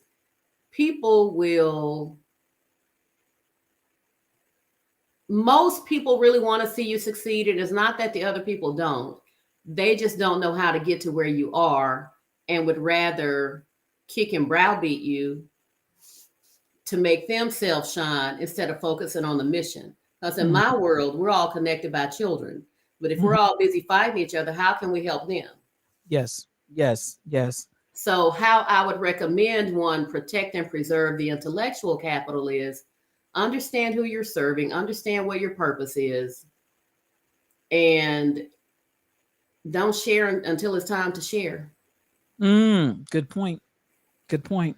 For those of you just tuning in, I appreciate you for coming in, Lady T, Brother Paul. I see you. To others that have come in, I want you to know that you are welcome here in the Lion's Den, and we are just having a really nice chat with Dr. Datie Priest, who is all that and a bag of chips. P-Mac, I understand you're related, so you are really blessed to have the same bloodline, because this sister is something else. She is something else. Thank you for coming in, and I appreciate everybody that's come out to support Dr. Datie and come in the Lion's Den this morning. Dr. Datie, you are unapologetically dope. I love that shirt because it is accurate to a T. You are unapologetically dope.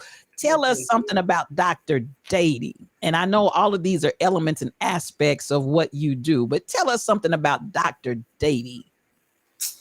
I think I'm just everyday people. Hey, I'm just a homegirl. Can I ask about your name, Datie? Datie was my grandmother's name. I'm a namesake. My cousin Paul is a namesake. We were both Paul's grandmother and my mother sisters. And so we have namesakes in our family. So Datie was my grandmother's name.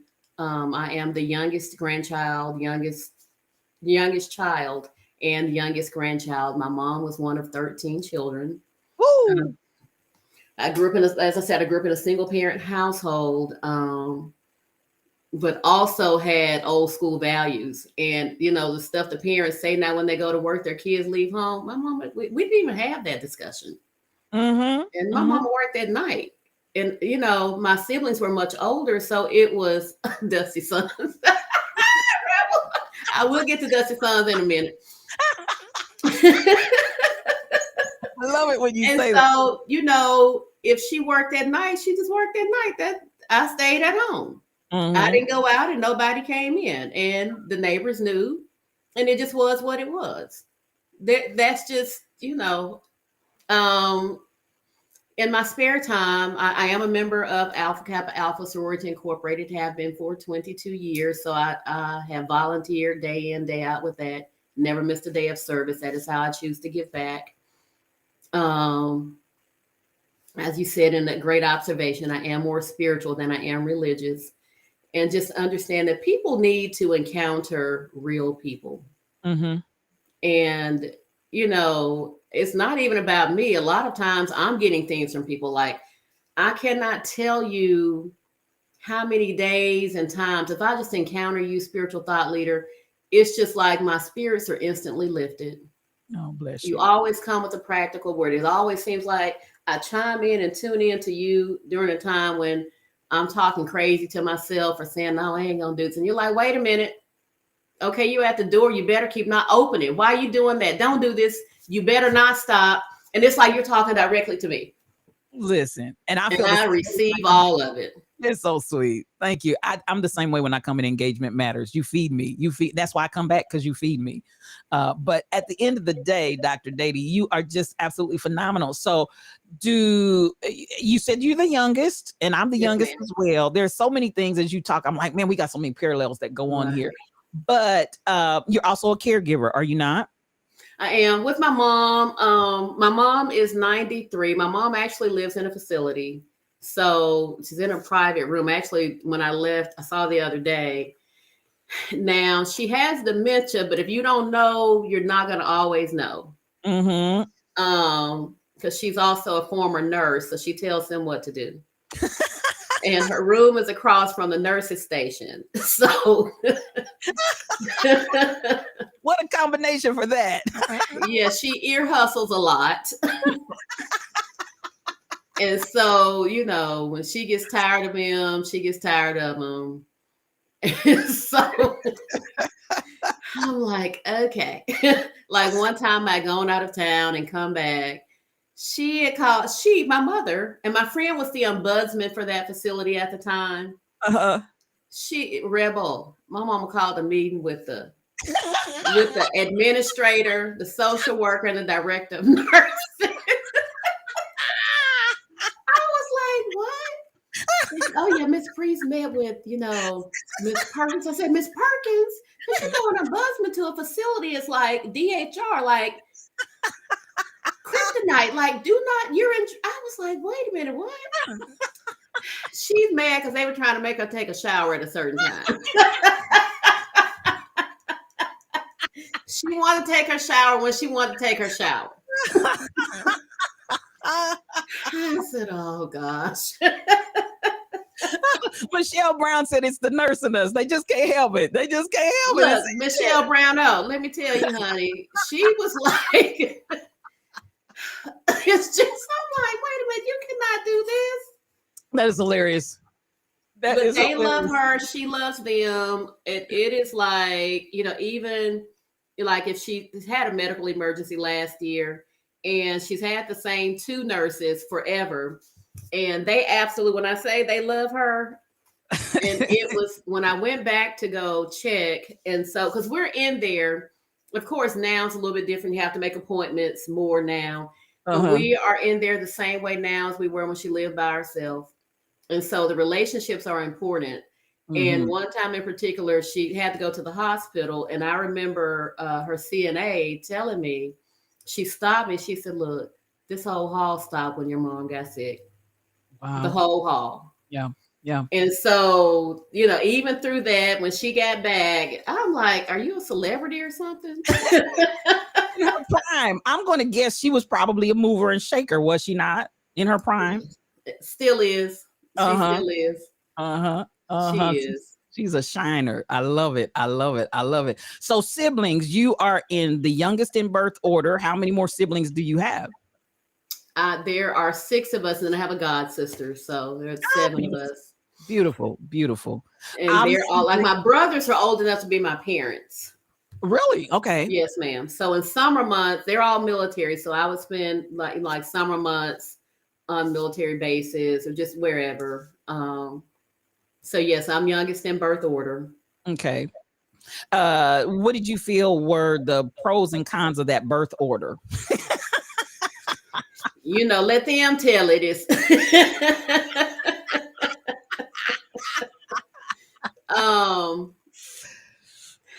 simply amazing. She meant that. She shall bathe when she wants. And let my siblings tell it, you know how they do. She's a baby, she's whatever. Because they weren't here and I was watching things that have happened in real time as my mother began to transition in age, it was difficult to convey to them that things were changing. And it was hard for them to receive.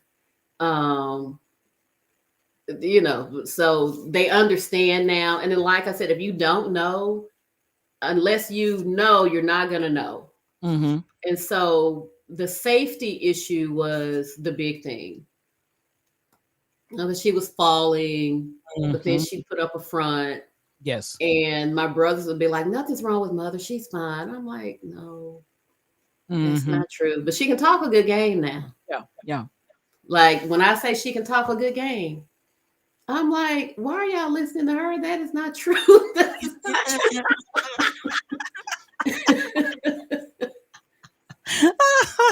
Did mother have just a tinge of fabrication? Just a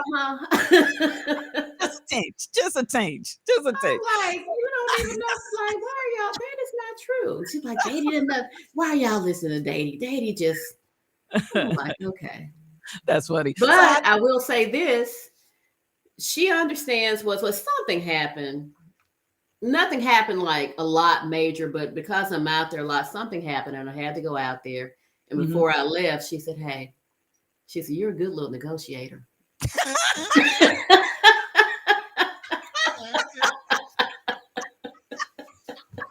I love it. I love it. 93-year-old mama, we salute you. And she did an excellent job. She did an excellent job introducing you. Absolutely. So how do you balance work life, and especially as a caretaker? So how do you make that balance of work and life? It's hard. It's not hard. I guess what you learn to prioritize. Of course, I never married, never had children. So in terms of going, traveling, doing, I've already gotten that out of the way. So, things happen as they're supposed to. So balancing work and life now, of course, is virtually from right here in terms of social spaces. And of course, work for us is face to face. Still finding ways to get back. And as Rebel says, hey, I still have to, Paul, no, I don't. And Rebel, I still have to deflect the dusty suns, because they don't change virtually in person. They don't change. It just is what it is. And so balancing life and work is the same. You prioritize, you choose the big rocks. And when I find myself in situations where I've chosen to put the small rocks first, I have to stop and recalibrate. I'm going to ask this last one. We're going to let you get out of here. But one thing that I love about you, Dr. Datie, and this is our first time having conversation virtually, person to person. So right. I just feel so honored. The thing that I do love about you, whether it's Disco Darren getting put in the corner, and Disco Darren is in here. I was about to say, I love me some Disco Darren. I absolutely love Disco Darren. Listen, when he talks about the hair color and the whole is it his mother or his mother-in-law? I can't remember which. It just cracks me up. But the thing about it, whether it's Disco Darren being put in the corner, whether it's you coming on here with Spiritual Thought Leader and having a conversation, whether it's you dealing with Harvard or academia or wherever you go, you just have this real ease of making everybody feel just totally, totally comfortable. How do you find that place of balance where there's not a level of what I want to say is intimidation? I think sometimes when people get uncomfortable around other people, it's because there's an intimidation factor that comes into play. You find that balance all the way across the board. Can you talk to that just a little bit? Because you do it masterfully. Well, thank you first. Thank you for that. It's a process, and finding balance does not come without discord, whether it's personally, professionally. And I remember this man said in a workshop a few years ago that when people are basically showing out and behaving in ways that are not right, that he has learned to ask himself, what does this person want or need from me, and what are they willing to do to get it? So when I encounter people who I know may be intimidated, because it's not enough to say, I'm not that chick, I'm not that person. Like, I'm Datie, I'm cool. Come on, let's just engage the vibe. Mm-hmm. You can't tell people that, you have to show that to them. And say, for instance, give an example. Yesterday we were in a meeting and there was one thing on the agenda that dealt with basically diversity. But that wasn't the terminology used, and I knew what it meant, because I work in a primarily white school district. And so it's like, well, in my mind, I'm like, these young Black people not going to come work here. They want to work where they see people who look like them, and they want to live where people, they're not going to live here. Number one, I work in a real rural area. And then he got to something about doing some sort of basically a commercial or ad for the district. And so my question was, what is it, in order for you to satisfy what you say is going to happen over here, what is the plan of action to incorporate people who are everyday people and not your usual go-to diversity suspects? Well, I could see his body just, and I was like, okay, God, I'm not trying to, but those are questions that have to be asked. Yes. Like, we can't gloss over them. So in terms of trying to put people at ease, is you smile, but you it just is what it is sometimes. And I've encountered people, just when I encounter people who I know are intimidated and they start with the attacks or just the behaviors, I will try and understand and figure out what this person needs. Is it me? Can I reflect? Can I put them at ease more? What I have learned not to do is dim my light. I won't be doing that. And because that's not, you can shine. When I say you're a shiner spiritual thought leader, I don't care where you are, what you're doing. You have a light that shines. And when I say I love that roar, I am so talk about magnetic. That is what I'm drawn to because I'm like, that's my tribe right there. Bless And you. you have to be able to walk in your truth. Mhm. And yes, I get, hey, be humble, do this. This is what we tell people. But that goes against the grain when we also tell them to be great. Come on. So Come on. it's like, do you want me to sit over here and be quiet? Or what is it that you want me to do? Because um, somebody needs to see what it looks like to be a confident, strong Black woman. So I applaud you for doing what you're doing. That helps me. It's Bless you. like the intimidation. Why? It's an insecurity factor. And I've encountered it. I've encountered it on Twitch. And I'm like, oh gosh, not necessary. So you try to be the best person you can be. You try to be consistent. At the same time, you have to be true to who you are. You have to toe the line.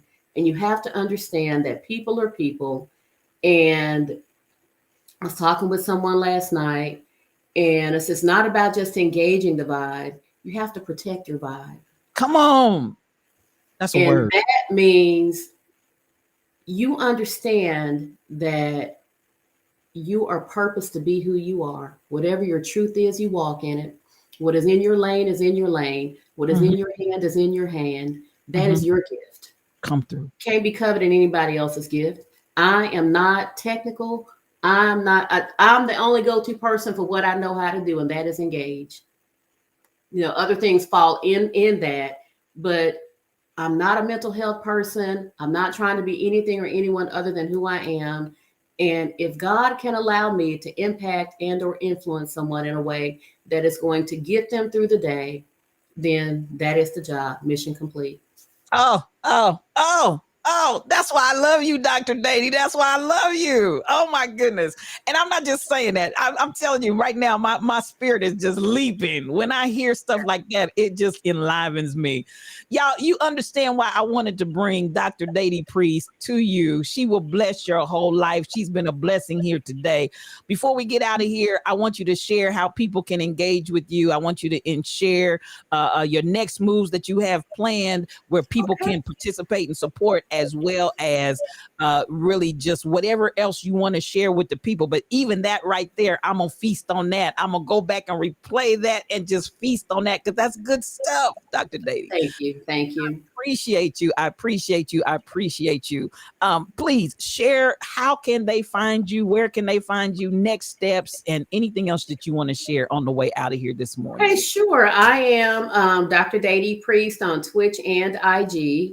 We will be engaging the vibe this Sunday morning at 8:30 a.m. My super mods are in here. Fairly All Day. Please let me shout them out. Fairly All Day and Double Spirit 08.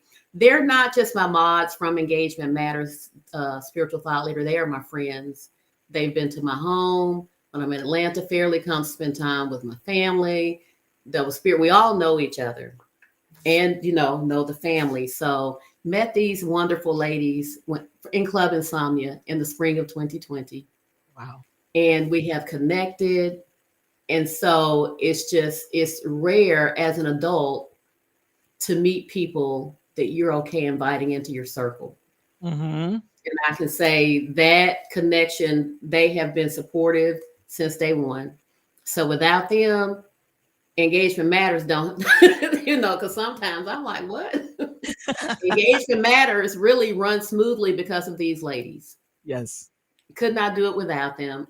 We have, when I say we Fairly, Double Spirited. I am DJ Abe is also a mod for Engagement Matters. He's just so super busy. He provides support to me in other ways. The technical support, going back to watch the stream, giving suggestions, those type things. We have a raid train. Engagement Matters will present its first raid train Sunday, December 6th, entitled Oh Christmas Tree. Awesome. And we will be giving back to Feeding America. And so we have a wonderful lineup, and Engagement Matters will kick it off that Sunday morning. And we have a bunch of DJs confirmed. Let me see. DJ Cut 'em Close, Since You're the DJ Charisma, Nita Dunn, Vader Mix, DJ Finesse, DJ Chaotic, Kev G the Party Rocker. I am DJ Drake. I know DJ LV. Just DJ Tantrum. Just a day of giving back and celebration. And that really is in line with something that I've done for years and years, just in my own home, which is why I'm starting Christmas early. For years now, at least 10, 12 years now, I've done a like a mini operation, a give back at Christmas time where I support families in my school. So my thing has always been, if we can play together, we can certainly give together. Come through. And so, we're not traveling, we're not going anywhere.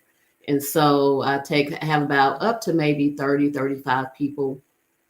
And I give them names of children in my school and they support them. And I have people now, hey, I need this family, I need the name, I need this. And so all I do is provide the space. So on Friday, December 1st, that is when I'll have my Christmas party. And the ladies come in. I'll have up to like 10 Christmas trees. They'll just find the child's name on a tree, put their gifts out wherever they see them in there. We'll have a bonfire outside and we'll rock out, party, have fun. What stays at night, what happens at 1944 stays at 1944. I love it. And so, but it is wonderful to be around women and people who know how to give back, who want to give back, who are servants, who have a servant's heart and want to make life better for people. And so that is what, the raid train is about. And just coming up, before that, on the 16th, Tuesday, the 16th, I will be interviewing Tweak Music Tips, DJ Kova, Tweak Music Tips on Engagement Matters. Awesome. Yeah, that is, at 4:30 p.m. Central Standard Time. So I'm just happy to be able to engage the vibe, spiritual thought leader. It is whoever takes the time to come into Engagement Matters, know that I appreciate it. That is really, really and truly, Engagement Matters is my way of giving back to the people. That is just another way for me to give back, another way for me to make my dash matter and help people along the way. So I'm so grateful and thankful that you invited me here today. Thank you for coming. And I do want to say, even about Engagement Matters, it's a rich deposit. It is a very, very rich deposit that you give to us. And, if I did a seminar or I went to a workshop, I'd be paying all kinds of money for what you give us just out of your heart every Sunday. And I know that without a doubt. The value that's attached to what you give, it's rich. It's rich. And so thank you. I want to thank your mods as well that came in today. I want to thank all of the streamers that came in to support and listen to Dr. Datie share from her heart and bless the house. She has blessed the Lion's Den on today. Do you have a Cash App, Dr. Datie? Yes, ma'am. Can I ask for it or do you not want to give it? Well, I'll give it, but that's not why I'm here. I know it's not why you're here. I know it's not why you're here. But listen, this is even the element of, I feel like anytime people want to share with you, the same way you give freely and you give it out to us, I think that when people understand the dynamic of what you're doing and what you're offering of yourself, and I know you didn't come for this. That's not your personality. Anybody right. I'm just here. This ain't the way but this is what I want to do. Anybody that you feel blessed by what she has shared on today, I want you to go ahead and take down that Dr. Datie Priest. It's not a doctor, just Cash App, $ Datie Priest. And you want to be a blessing to her. Feel free to do it anytime because this is what she does always. It's not just today what she's blessing the Lion's Den with. That's another reason why I love her, because she doesn't do it for any other purpose. There's no ulterior motive. This is just her heart. And listen, when I find folks like you, you're the kind of folk that I'm like, yes, yes, and yes again. I want to support that. Thank you. Thank you so much. We are having a blessed day. I want you to have the rest of the day. We'll be back tomorrow morning and we'll continue talking more about Men's Health Month. That's where we are. And that's our special topic in the afternoon hours, or in the morning hours, I'm sorry, at the end of our podcast. So I want you to come back and meet me again in the morning, but thank you for coming today. Thank you for sharing with us. And Dr. Datie, I love you. I really, really do. I love you. And we're such kindred spirits. Men's Health Month too. Engagement Matters. That's why it's such a connection there. The connection is a God one. Yes, it is. It is. It is. And that is the truth. You are unapologetically dope. Yes, Thank you you. are. I love you. And you guys Thank have a you. great day. As I always say, I always want you to have peace for your journey. Those of you that will ride the raid train over, you've been blessed by the voice and the vibes of Dr. Datie Priest. Please, engagement matters. And she has engaged us on today. Blessings to you. And as I always say, I want you to have peace for your journey. Thank you.